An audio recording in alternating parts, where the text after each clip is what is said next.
What's up, Rams fans? Welcome back to Ram Showcase. Tonight, we take a look into the past. Will it hold clues to the future? Plus, one Ram is locked in for 2021, while another will have to wait a few weeks to see action. And later, we answer your fan quesos. Next on Ram Showcase. Welcome to Ram Showcase on Sports War Radio. What's going on, Rams fans? Welcome back to Ram Showcase right here on Sports War Radio. I'm your host, Joe Brandon, but you can and should call me Sheriff Joe Bags, and I am laying down the law for you guys tonight. Cool show to get into. Of course, we're talking a little bit of draft history here. Next week is when we're really going to start digging more into basically what I'm going to do, because I'm not a mock draft guy. I'm terrible at them, just like everybody in the universe, but people still pump them out. But what we'll do is we'll take a look at some mock drafts that are out there from some of the bigger names, and we'll kind of talk about them. All right, we'll see how we're vibing on these mock drafts, seeing if we agree. I want your guys' participation here, and or if we disagree, if we like that guy, like why would you take that guy? This guy he has no idea what he's talking about. So we'll get into that next week, but we'll do a quick little look back. Really, it's this week is what we're doing is the history of the picks. So. We'll look at 57 overall, who the Rams have selected 57 overall in draft history, as well as 88. So those are the two like bigger, better ones, I guess. I did a little bit more research on some of the later picks, and the names just weren't that dope. In fairness, it happens. The later you get into the draft, typically the less dope the names are. Of course, you do have those sleepers and everything like that, but again, guys, I have no shame in my game, and simple truths are that I'm the only person here at Ram Showcase, and I don't really follow college football or the draft that much. So my content, as far as that goes, we're working on it. All right, we're trying to get there, but we require some outside help there. So I take a look at some other things. I have conversations with other Rams fans, and that's kind of how I run draft stuff, just because I just don't care, really. I mean, and I guess that sounds bad probably, but I'm supposed to be super into it, right? But the draft is to me, that's just like a relaxed thing. And also, I mean, most of those players don't do anything worth a while in the NFL. So it's I don't know. And I think part of it too is the letdowns. So many letdowns of being so excited for guys like Ty Hill and Alex Barron and guys like that it was just it kind of bummed me out. I'll be honest with you guys. In way cooler news and something that is awesome, and if you guys missed it yesterday, that's totally cool. This reveal is going to be a lot less exciting than that other one, but I did participate in one of those LA Rams auctions, and it was the coolest one that I found. And my buddy Aaron sent it to me and was like, "You're welcome." And so obviously I bought it right away. And basically, I think it's still up. As far as my knowledge goes, I think it's still available. You can go to therams.com/auctions and pull this up. So basically what I did was I did the Super Bowl jersey, the mystery Super Bowl jersey. And basically what had happened was you pay your money, which is after shipping and everything, I think it comes to $215 even, and if you're interested. I got 3 people who watched my video yesterday, and they're like, I'm going to go ahead and do it. They sent me screenshots of their order. Nice. So you pay the $215, and then about a week later, you get a jersey in the mail of a Rams player, of a Rams jersey that player wore at Media Day leading up to Super Bowl 53 just a couple years back. So obviously super cool. The first one that I saw from somebody else was Sebastian Joseph Day. Somebody got that jersey. Really cool jersey. And that guy figures to be a starter this year. So actually, maybe in Super Bowl days, maybe not the best or coolest or whatever. I love Sebastian Joseph Day, SJD all day. I think he's awesome. But now that he's going to be a starter, I think that kind of hyped that one a little bit. I don't know who got Donald, if anybody yet. Maybe it's still out there. Maybe that's why you need to do it. And I did see Goff got picked, but I think that one's on eBay for $2,000. Something ridiculous. Anyway, well, so I did a video on my YouTube channel as well as a Facebook Live video of me unboxing mine of my Rams player jersey, my mystery jersey. So, like I said, this reveal is not going to be nearly as awesome as that one, but I did want to show this off again anyway because it's my favorite thing. And I don't have it up yet because I've got a frame on order. So it'll be framed somewhere in the sheriff station. I got to find the little window. There's a little gap back here. Maybe I could put some. That's obviously way too small though. So maybe I'll have to rearrange so I can get my Greg Zuerlein jersey up and on the wall of the sheriff station here. So this is what I got, and I am absolutely stoked about it. And this is maybe the best thing I own now. It's a Greg Zuerlein jersey. We photo matched it to him because you can actually tell like there's like a little bit of fraying on the nameplate back here, and so we were able to actually look up some photos from Media Day and photo match this with like the same fraying on the jersey, which is really cool. So Greg Zuerlein was the last person to wear this. I can confirm that I have not worn this. I mean, who knows if get a few beers in me on a random night, if maybe I'm vibing on some Greg Zuerlein jersey, maybe I feel like this will bring us luck or something like that. Considering one of the reasons that I'll tell you guys this little bit is one of my favorite things about this jersey. I want to make sure it's put nicely, by the way. I don't want to super wrinkle it up. But it's here now. It's on this little table while I wait for my frame. So one thing that, because I had like I had a one-person list of a jersey I did not want, and that was Sean Mannion. No disrespect to you, Sean Mannion. I'm sure you watch my show every single week, so I'm speaking directly to you. And no disrespect, but I just didn't want that one. That was like the only one that I was like, I'd be kind of bummed out if I got that actually. Like, it'd be like, cool, you know? And then there's like the backup players that like I still like and would love, like, you know, like even guys like, you know, Jamil Demby and like Blake Countess and stuff like that. Like it would have been, that still would have been cool to me. Manning was the only one I didn't want. I had a list of about 8 that I really, really wanted. Mark Barron was at the top of that list. Unfortunate, I know. I did not get Mark Barron, but it's okay because Greg Zuerlein was on that list. In fact, all 3 teamers were on that list. So Jake McQuaid, Johnny Hecker, and Greg Zuerlein were on that list. So the fact that I got Jeezy, I show absolutely no like heartache about this at all. I think that's amazing. I love the fact that I got the Greg Zuerlein jersey. And also, the more I thought about it, it was like, you know what? All right. Not only is this like a worn jersey, young Jeezy had this on, and it's not only that, but he's also second all-time in Rams scoring history, only behind Jeff Wilkins. He's above Mike Lansford. And also, he was the only player to score in that Super Bowl for the Rams. So, I mean, I'll take all of that, guys. I will take all of that. But if you guys haven't, make sure you guys head over. It's therams.com/auctions. I do believe they're still available. Like I said, my buddy got one today. He sent me the screenshot of his order.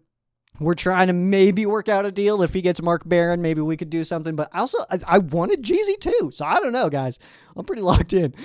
Let's go ahead and I'll hop into like the actual show now. Now that I was able to, I've not been able to stop like looking at it. It's so cool, guys. I love it. The fact that the Rams were able to go to the Super Bowl in my adult life has been the best thing that's happened to me, I think.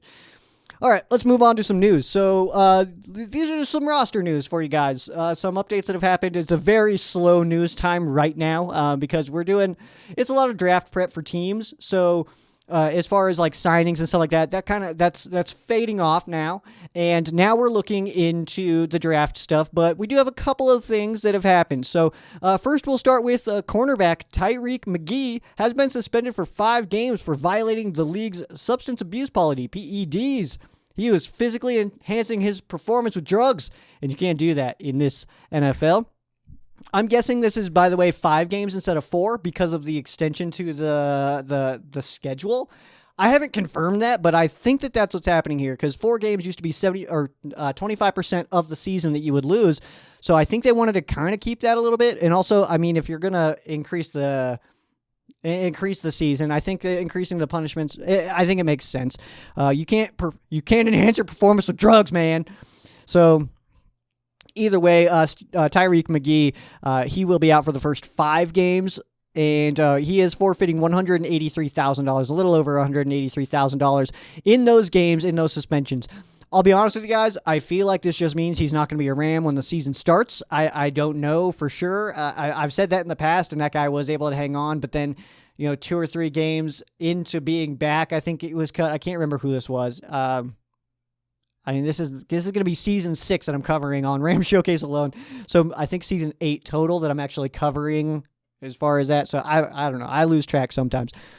But yeah, Tyreek McGee. So I do believe that corner is something that the Rams will address via the draft. And there's 2 positions that I really feel confident that the Rams are going to address via the draft. And I do think that's cornerback. And I also think that's center. We'll talk about center position. I do have a fan case so that revolves around that. So we'll talk about that in a little bit. But really, it's the fact that that we have 2 guys that are kind of unproven right now on our roster as far as the center position goes. So I do think that could be addressed if for no other reason than to create a battle. So I think that's very realistic. But Tyreek McGee making me a little bit more confident that cornerback will be a position addressed via the NFL draft later this month. It's coming up, guys. I'm doing a bad job of doing my prep. But we'll get pretty heavy next week, actually. I've already started some prep next week. So we'll get some good stuff going. My other one, though, is about one of those centers, and that's Coleman Shelton. He did officially sign his ERFA, his exclusive rights free agency tender. So he is now officially going to be on the roster for the 2021 season. This is a low enough deal that I don't see why he would be cut. But also I want to address, I know I have a case about this. I'm just going to talk about it now. I do think that Coleman Shelton has a very real chance at starting at center for the LA Rams this year. And the reason that is because if the Rams go draft, we've seen Sean McVay not really play a lot of rookies. That's why I expect a big jump from Van Jefferson this year. Cam Akers, of course, he did have a decent amount of playing time in his rookie season last year, but Van Jefferson did not. And I do anticipate that role being a little bit extended, especially with if you consider age and injury history of Deshaun Jackson, I do think that that's something that could happen with Jefferson as he gets a little bit more playing time. And then, of course, we did see the safeties last year, Burgess and Fuller. They got a decent amount of playing time. And I'm not saying that Sean McVay refuses to play rookies. I think that he likes to have a little bit of a redshirt year where you don't absolutely have to rely on rookies to be able to carry your team, that you can have your veterans while this guy's like understanding the game and understanding what's happening out here. And he's getting coached on the sideline and all that stuff. He's looking at his Microsoft Surface, and checking out plays and all that. So I think it's all relevant. And Coleman Shelton, though, I think that he's been around long enough. Of course, we did lose Aaron Cromer. That is a hurt to the Rams offense. But Coleman Shelton is not only slimmer, but he's also taller than Brian Allen. I think he's about 25 pounds lighter than Brian Allen, but like 3 inches taller. And I think that just helps out the Rams in the way that the Rams offense operates and the way that we're fast and pretty horizontal at the start of the play. Before we go vertical, especially on the ground game, it's a lot of zone stuff where we go horizontal and then you see the gap and then it goes vertical. So I think that Coleman Shelton's build, I think that just kind of plays into that a little bit where, center pulls are difficult to pull off, especially depending on the defensive alignment.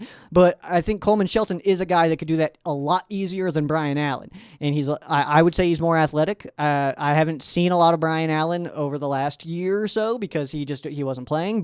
And so he's coming off injury 2019, doesn't really play 2020. And now we're in a situation where he might have to start again. And I'll be honest, the Rams offensive line got better when Brian Allen went out. So I'm not necessarily stoked to see him start, but his experience at that position also does help. And also, like I said before on this show, is 2019 Sheriff Joe Baggs is not as good as 2021 Sheriff Joe Baggs at doing the show. So, that's his job, and this is not, I have a day job, so that's his job, and it is his job to get better at that position, especially when he wasn't playing that well. So I do anticipate that that's happened. How much better did he get? I don't know. We got to wait and see. I can't answer that question. No one can answer that question. I'm sure most coaches can't even answer that question. During the season, your starters are playing. We didn't have a real training camp last year. We were all doing virtual meetings and stuff. So yeah, that's kind of where the center position's at. I'll touch on that again later in the fan cases because I think it's relevant, and that's a position that we're looking to address and solidify a starter at. So I think all the other positions, especially on offense, are set. Okay, and so I'm thinking that we're pretty much set everywhere. Just that center position does have a question mark there. So hopefully that gets addressed, and I'm pulling for Coleman Shelton, but that's only because I just think he's a better player from what I know. My limited knowledge, my limited capacity of being able to evaluate these guys, way less than the coaching staff, would tell me that I would like Coleman Shelton. But like I said, Brian Allen, I'm sure he's gotten a lot better, so I would like to see him out on the field. Let's move on here. So the NFL draft coming up. It's later this month. We all know that, and we're getting there. So the Rams their first pick is scheduled to be 57. We've seen this happen before where we like almost get a pick and then trade back again, which is fine with me. It doesn't hurt my feelings at all. Like I said, the draft it's super hit or miss. You can't guarantee any player. If there's one guarantee player this year, I wouldn't even say it's Trevor Lawrence. I would say it's Pitts. But that's just this year, and also Sewell. I mean, I think those two are kind of more locks. If anybody could pull off, I know it's impossible, but if you could pull off getting Pitts, Sewell, and Lawrence, you'd be set. You would be super set. Those are like the three that everyone's confident in. Everybody else is a toss-up, honestly. Everybody else is a toss-up. I think that whoever goes to the Jets fails. That's not a personal attack on the Jets. I'm sorry, Paul, but I don't think they're going into a good situation, and I don't trust Wilson enough to turn that franchise around, so I think he's going to fall flat. I think that whoever the 49ers get will be one of the better quarterbacks out of this draft, simply because of their situation. They have the most weapons. They have the best coaching staff for a new quarterback to come into of all the teams that need a quarterback. And they've also got probably the better offensive line of the teams that need a quarterback, and you're talking Jags, Jets, possibly Broncos. I think, Panthers not anymore. They just got Darnold. There are teams out there, though. So I don't know. I think that whoever goes to the Jets fails, and I think whoever goes to the Niners does a decent job at least, unless it's Mac Jones. I don't think longevity-wise. Anyway, I'm getting off track here. Let's talk about the history of the Rams picks at 57.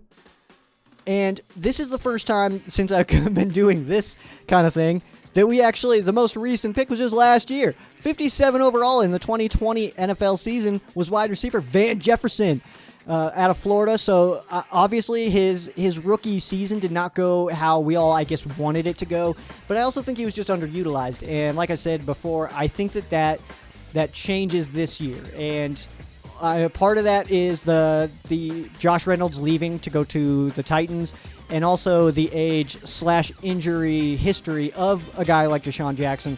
I just think that Van Jefferson gets a little bit more in there than he did last year. But Van Jefferson was the most recent pick for the Rams at 57, which is their first pick this year. Before that, we go back to 2015 in St. Louis, where right tackle Rob Havenstein was drafted 57 overall. He is still on the roster, one of very few St. Louis Rams still on the roster. The list is super low now. It's what, Johnny Hecker, it's Rob Havenstein, Aaron Donald. I think that's it now. I think everybody else is gone from the St. Louis days so far. So we'll see who withstands. I'm hoping Donald, because if we lose Donald and keep Havenstein, I'll be a little bit sad, you know. But let's see. Before that, you have to go all the way back to 1992. Sheriff Joe Bags is just a 1-year-old, almost, because the draft isn't after my birthday. So I wasn't even a full year old when Mark Boutte was chosen, the defensive tackle, chosen in the 1992 NFL draft at 57 overall. Before that, 1963. This is pre-Joe's parents, and my parents were born in 67. So this was way before that. Couple years at least. So that was running back Joe Auer was selected 57 overall for the LA Rams. And then before that, we go to 1957. Dick Enright was selected by the LA Rams. And then before that, 1954, Charlie Allen was selected. And then we go back to 1949, where Charles Reynolds was the 57 overall pick for the Rams as well. And that does round out your 57 overalls. That's all of them. We've got, 7 names here. 7 guys have been selected 57 overall in Rams history, and maybe we'll see number 8 this season. And let me know who you guys want the Rams to select at that spot. If you guys want to participate in maybe like a community mocking of the draft, then put your picks down. I'll look at them and stuff like that. Obviously, I always look at the comments, but if you guys drop them, maybe I'll pull them on the screen or something cool, and we'll talk we'll talk some of your guys' picks, not just the mock drafts of the big name guys, the Daniel Jeremiahs and whatnot. Let's go over to the 88 overall picks. We've only got 4 in Rams history that the Rams have selected at 88 overall. And the most recent one, we got to go all the way back to 1982. And that was Jeff Gaylord. He was a linebacker. So that was the most recent pick for the Rams at 88 overall. And then, of course, we'll probably see one this year, barring a trade. But when you have Les Make-A-Deal-Snead calling the shots, then there's no guarantees on any of this stuff. So these may not happen. And before that, we go to 1962, so 20 years before, kicker Jim Bakken was selected at that 88 spot. Before that, just 1 year before that, 1961, Bobby Smith, a defensive back, was selected there. And before that, the first ever 88 overall pick for the Rams goes to Ray Horde, who was a guard in 1957. So that is those selections. Very light history, especially when you consider the length that the Rams have been around. You know what I mean? It's a long history. And the shortest history lesson that I can give to you guys is obviously the Rams were established in 1937, but there was a 1936 Rams team, but there was only, 2 players and 1 coach that returned from 36 to 37. So they counted as a separate entity. So I mean, obviously the real number is 37, but 36 there was Rams out there, and it's technically the same team, but it's considered a separate entity by the powers that be, which is the NFL. Let's go into a little fun segment here, and on the others, then we'll go. We'll take a quick break because I need some water. I did not bring it with me here; it's out there, and so I will get that, and then we'll answer some fan quesos. So pretty light show. I mean, like I said, it's not nothing too crazy this time around. It's that weird gap of news time right now. We'll get another one in June where we're push for segments, you know. That'll be fun though. It'll be fun. A lot of fan quesos in that era. But let's take a look at some let's go to the Twitter machine. All right. So there's been some tweets that have made me laugh out loud regarding the LA Rams and some of their players. And we'll start with Cam Akers. And this one here, it immediately, I get the notification that Cam Akers tweeted, and it just says, I want a girlfriend. And I was like, cool. That's awesome, man. Go out. Go to a bar or something. I don't know what to tell you. I'm not good at getting girlfriends. I don't know how it works. So he posted this, and then the response that you guys can see on your screen. It's like, hey man, don't worry about that. Just buckle down, you know. Just give it. And Cam Akers' response is one of the best things. Let me pull it up for myself here because I don't have it on my screen. Let's see here. Oh man, because I'm laughing out loud to this, and I'm sending it to my friends because it's hilarious to me. So let's see, where did this one go? We're not doing a good job of finding this. Let's see. Oh, here it is. It was in a different folder here. Says, I want a girlfriend, man. And a response goes, I'm pushing 30, never had one. Chase that money in your dream, man. A girl will come along eventually. Just trying to be inspirational, Cam. All right? He was just trying to be a bro. Cam Akers' response, though, absolutely killed me. With all due respect, I'm not trying to be like you, bro.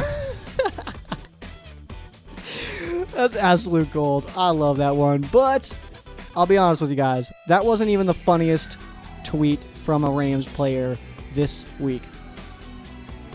Let me pull up this other one. Let me find it first. I keep losing these tweets. There we go. Let's put it up.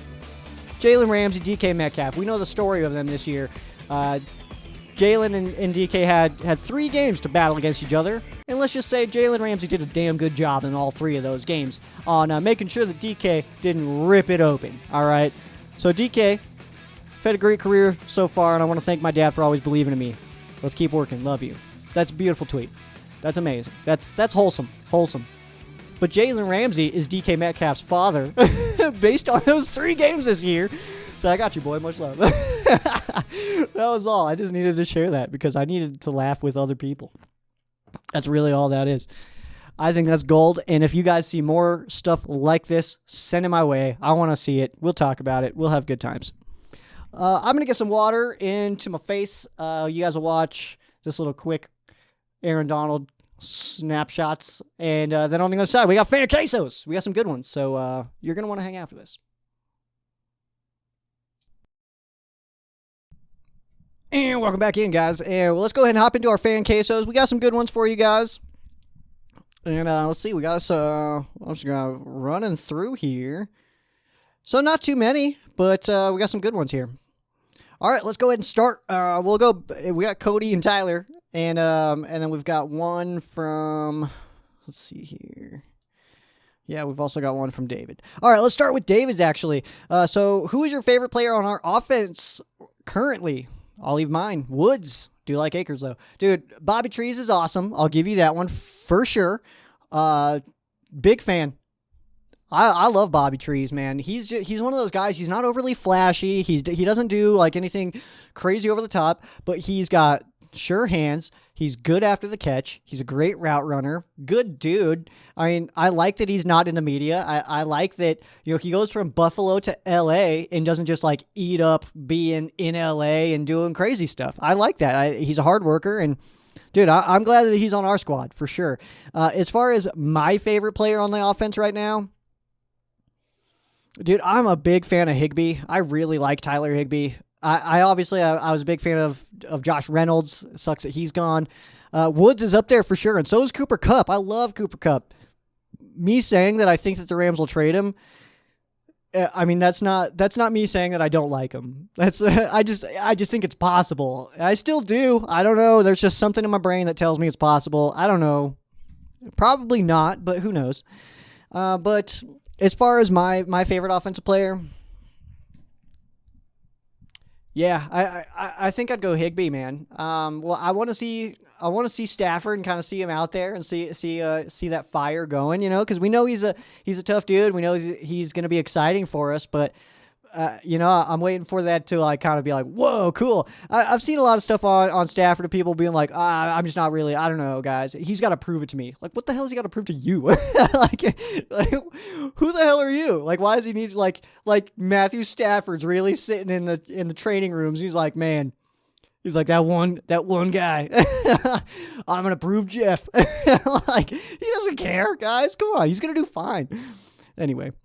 Yeah, I like Higbee, man. Higbee's cool as hell. Let's see here. Cody, chances we start Kaiser. I really like him. Kaiser, he's there, man. I mean, unless somebody comes in and is just like blatantly a starter, then Kaiser and Young seem to be the guys, as far as I can tell. Tyler, let's see. Where do you see the Rams going with the inside linebacker / outside linebacker position? I'm not sure I understand the question. Are you talking via draft? Are you talking via free agency? Who's starting in those roles? Because if I had to give you starters today, I would say Obo and Flo. Flo on the edges. That's Obaniah Okoronkwo and Leonard Floyd. And then Kenny Young and Micah Kaiser in the middle there. But Troy Reeder does a good job too. I think that he could push for that. Yeah, but I do think that the guys that are on the roster now are not all the guys we go into the season with. I do think that there is some additions, if that's your question. Tyler, any chance I can buy that leg jersey? Yeah, for $1 billion. Then I just go get another one. Cody, am I the only one that loves Micah Kaiser? No, dude. I've been talking up Kaiser for years, dude. Right here. Right at this desk, which is the same desk that I've had this entire time that I've done this show. The layout's changed. The apartment's changed. The backing has changed. But, yeah, this desk has always been here. And, no, dude, I loved Kaiser.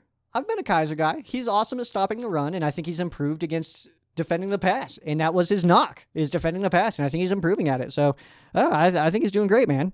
Who replaces Ebukam? I think it's Obo, but I also, if Terrell Lewis can stay healthy, I think that he's a candidate for that spot as well. So that's something that I think come back to me on that question, like come preseason time, because I also, I can tell you who I think's better today, but it's also April, and our roster is not complete yet. And when we get into preseason, of course, the starters, we probably won't see them anymore, which I like because that means everybody who's playing is fighting for either positioning on the depth chart or for a spot on the depth chart. And that makes it exciting to me. Like when guys like, Todd Gurley and Jared Goff are out there, it's like, what the hell is going on here? Like, kind of thing. You know what I mean? So, obviously, Jared Goff, that was a different situation because he was only second year when McVay showed up. But, his rookie season, of course, he did play. I remember seeing him up in Denver. He got into that game for a little bit. Didn't look great, but yeah, either way.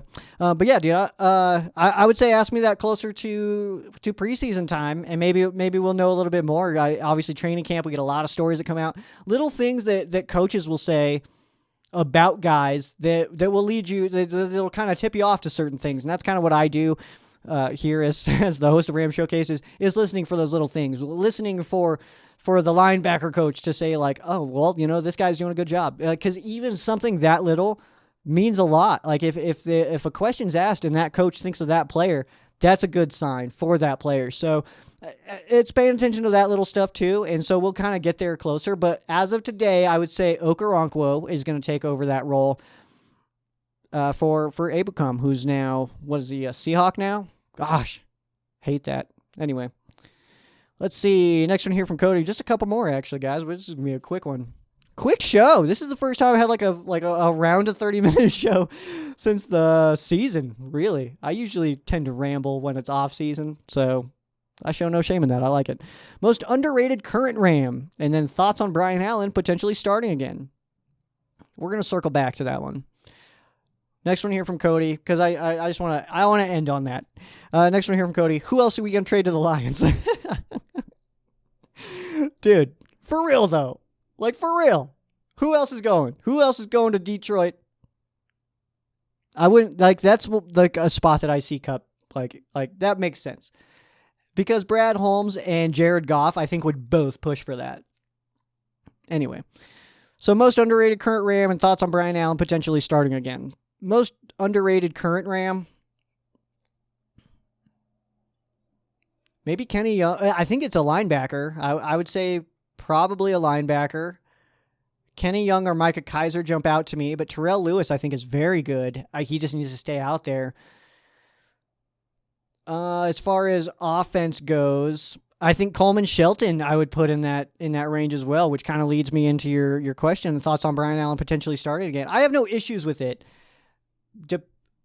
Mainly because what's the point of having an issue with it? But it's, if Brian Allen starts, then I know that the coaching staff saw enough in him to start him again and not address that position elsewhere, whether that be Coleman Shelton via the draft or free agency. So that gives me some hope. Like, whoever starts at that spot, especially if it's Brian Allen, that just tells me the coaching staff has not only kept him on the roster despite him not like being a starter and then losing that job. They kept him around, which is a good sign.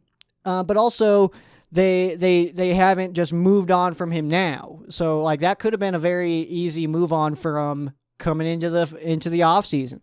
They didn't do that. So they're seeing something there. So there's something there with Brian Allen.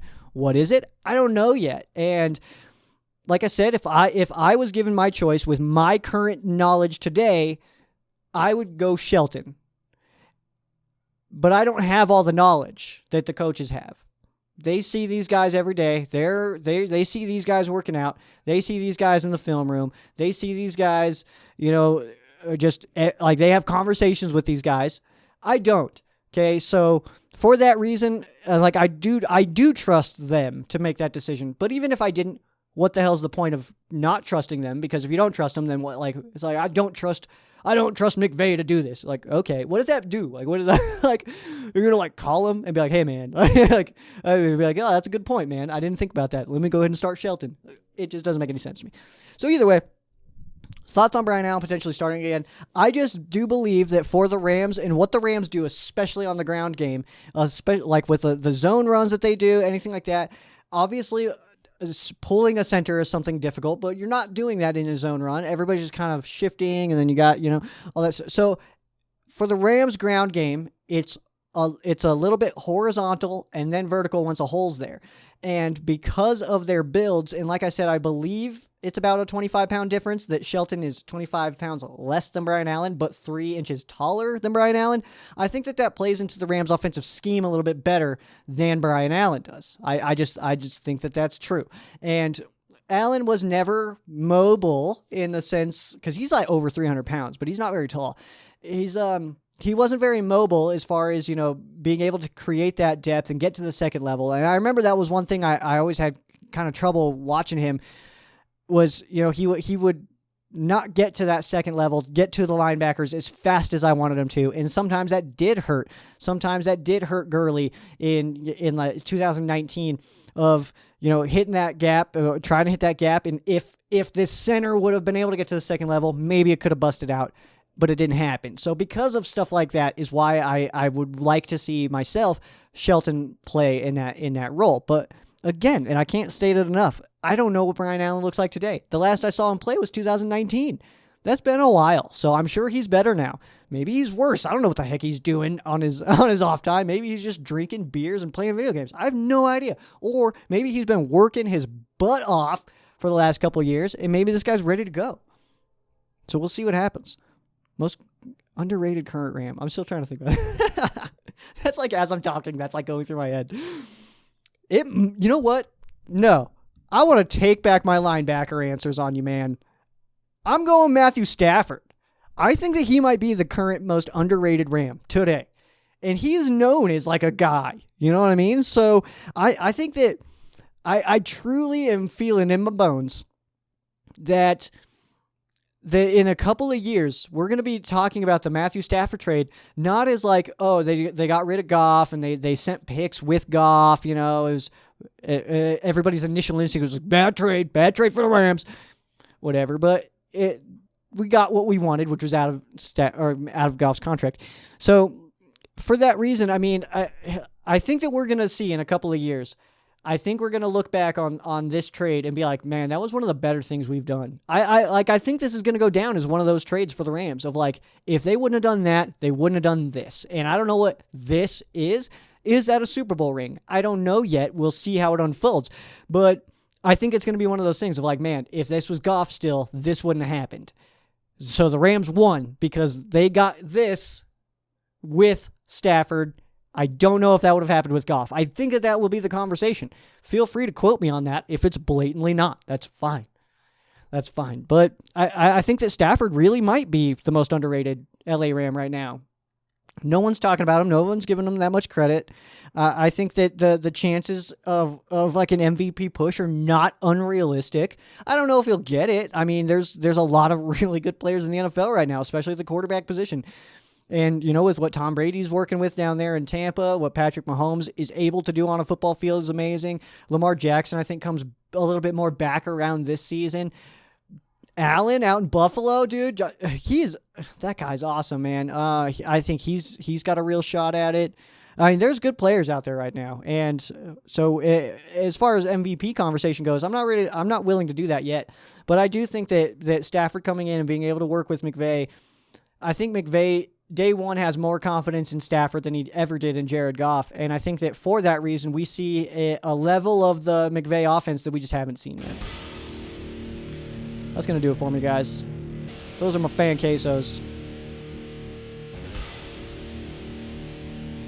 And that is it. That's Ram Showcase. So, wherever you guys are listening to me, feel free to drop your quesos. If I don't see them or did not answer your fan queso, feel free to yell at me. Just send me a message and be like, hey, jerkwad, answer my question. And then I'll answer it. I promise. But make sure you guys drop them. You can drop them in the comment section on YouTube. You can drop them on my Facebook page. You can send them in messages. I do not need to be following you on Twitter to send me a message. I do get questions that way sometimes. So feel free, guys. Just drop them. Drop them like they're hot, and I will answer them on either. If it's time sensitive, we'll just have a conversation. I'll just talk to you. But if it's not, I'll answer it on the next show, and then you guys can watch me answer your question and say your name on Ram Showcase, like Cody and Tyler and Dick. You guys rock. Love it. I love the fan quesos. It's one of my favorite things to do, honestly. I have a great time with it. But yeah, that's going to do it for me. Make sure you guys follow the Ram Showcase on all your favorite social media. That would be at Ram Showcase on Instagram and Twitter, facebook.com/Ram Showcase. You can follow myself as well at Sheriff Joe Bags on Instagram and Twitter, facebook.com/Sheriff Joe Bags. Make sure you guys check out the link below to check out Shaw's Customs right now. Only for a couple more weeks, guys. You can get the deal 25% off just for Ram Showcase listeners. Don't tell the others. It's just for Ram Showcase listeners. Ram Showcase 25 is that coupon code, but the link will be down below wherever you guys are listening to me. So make sure you guys check that out. You can get custom stuff. You can get Ram Showcase stuff, like this sick old beer mug that I bought from Josh. I also buy from Josh, guys. It's not that he just like sends me free stuff. I support the homies, all right? And if you guys got a business, let me know. Maybe I'll support that homie. The homie watching. So that is going to do it for me. I'm going to brag about my Greg Zerline jersey one more time. And this cool gray hat that I got because my dad was in LA for work this week and he brought that back to me. Yeah! Thanks, Dad. You're the man. He's a Chargers fan, though, so he's a fan of our roommates. But yeah, that is going to do it for me. I am Sheriff Joe Bags. This has been Ram Showcase on Sports War Radio. For those of you who aren't Rams fans, our thoughts and prayers are with you. For those of you that are Rams fans, thank you guys so much for listening, and you guys have a great night.